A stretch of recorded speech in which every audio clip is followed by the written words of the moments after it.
Hello friends, good afternoon. Welcome back to my channel Mousumi lifestyle. বন্ধুরা সবাই কেমন আছো? আশা করি সবাই খুব ভালো আর সুস্থ আছো। তোমাদের ভালোবাসায় আমিও খুব ভালো আছি। যে যেখান থেকে ভিডিওটি দেখছো, বড়োদেরকে প্রণাম, ছোটোদেরকে আন্তরিক ভালোবাসা জানিয়ে ভিডিওটি শুরু করলাম। তো বন্ধুরা, আজকে কোনো ব্লগ ভিডিও আনিনি।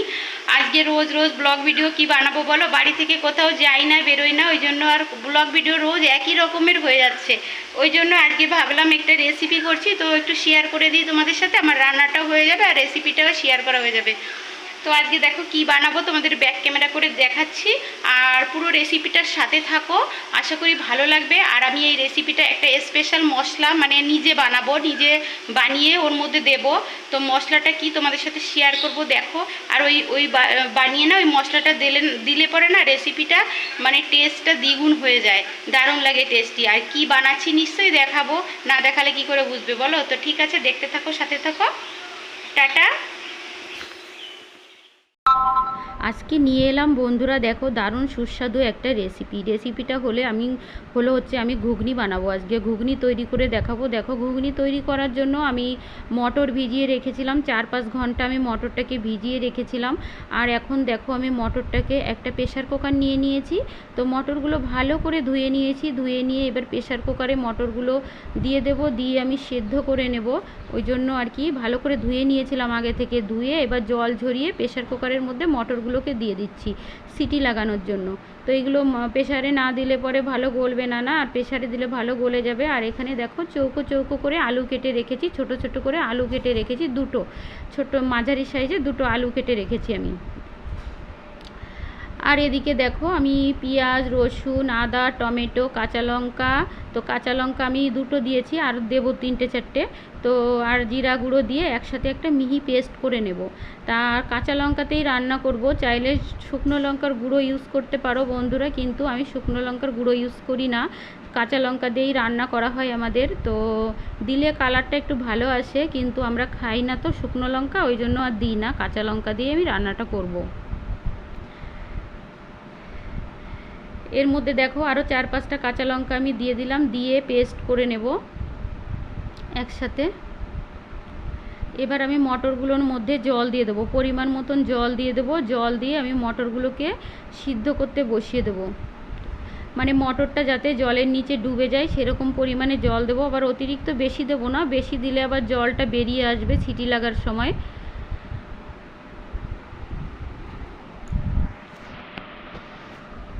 তো মটরটা সেদ্ধ হতে লাগুক। আর এই দিকে দেখো আমি একটা মশলা তৈরি করব, আর এই মশলাটা দিলে না ঘুগনির স্বাদ দ্বিগুণ হয়ে যায়। আমি নিজেই তৈরি করব মশলাটা। তো মশলাটা কি দিয়ে তৈরি করি দেখো, এরকম করে দেখবে বন্ধুরা, দারুণ লাগে খেতে। আর মশলাটা আমি করছি কি দিচ্ছি সেটা তোমরা একটু খেয়াল করো, বুঝতে পারবে তাহলে। এর মধ্যে দেখো কটা গোটা ধনিয়া দিয়ে দিয়েছি আমি, কটা গোটা ধনিয়া অল্প পরিমাণে দিয়ে দিয়েছি। চাইলে না অনেকটা করে একসাথে পরিমাণ মতন দিয়ে মানে স্টোর করে রাখা যায়, কিন্তু আমার স্টোর করা ছিল, এখন আর নেই বলে আমি অল্প পরিমাণে করে নিচ্ছি এখনকার মতন আর কি। আর এর ভিতর কটা গোটা জিরেও আমি দিয়ে দিলাম। সব কিছু একসাথে দিলে কিছু কাঁচা থাকবে, কিছু পুড়ে যাবে, তো তাই অল্প অল্প করে মানে একটা করে জিনিস আমি একটু ভেজে নিচ্ছি। এবার একটু লাল লাল করে একটা ফ্লেভার বেরিয়েছে, হালকা ভেজে নিয়ে তো আমি এই ধনিয়া আর জিরাটাকে নামিয়ে নেব। তারপরে আবার কি দিই দেখো, ভাজি। এবার আবার বসিয়ে দিলাম প্যানটাকে বসিয়ে দিয়ে এর ভিতর দেখো দুটো লবঙ্গ, একটু দারচিনি আর দুটো এলাইচি দিয়ে দিলাম, দিয়ে এইগুলো আমি একটু পেস্ট করে মানে ভেজে নেব। আর এর ভিতরে দেখো আমি ছোট 3টে শুকনো লঙ্কা দিয়ে দিলাম।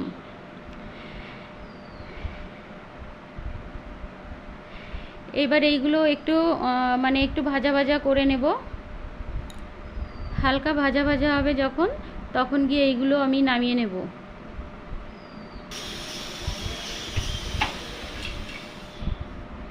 তারপরে দেখো একটা কড়াই বসিয়ে দিলাম, ওদিকে কিন্তু আমার প্রেসার কুকারে মটরটা সেদ্ধ হচ্ছে, আর এদিকে আমি যে বাকি কাজগুলো করে নিচ্ছি।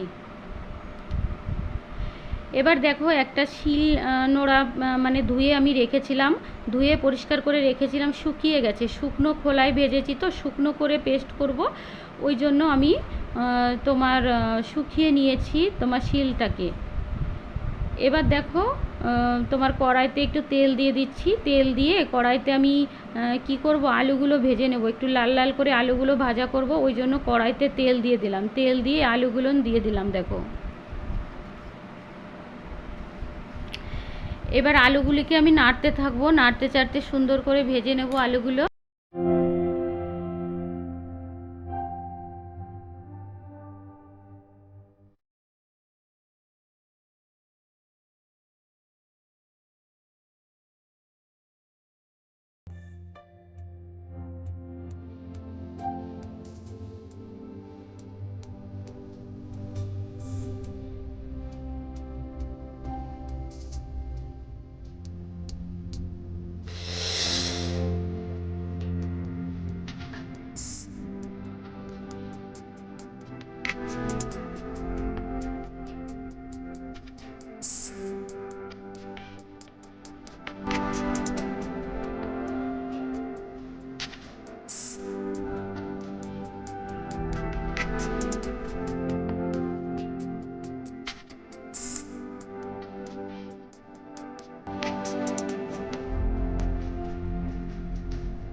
এবার দেখো বন্ধুরা, আমার ঘুগনিটা প্রায় কমপ্লিট হয়ে গেছে। দেখো ঝোলটা গাঢ় হয়ে আসছে, আর একটু ঝোলঝোলই রেখে দেবো, কেননা এতে চন্দ্রমুখী আলু দেওয়া আছে, আলুগুলো খুব সুন্দর গলে গেছে, এতে অনেক ঝোল টেনে নেবে।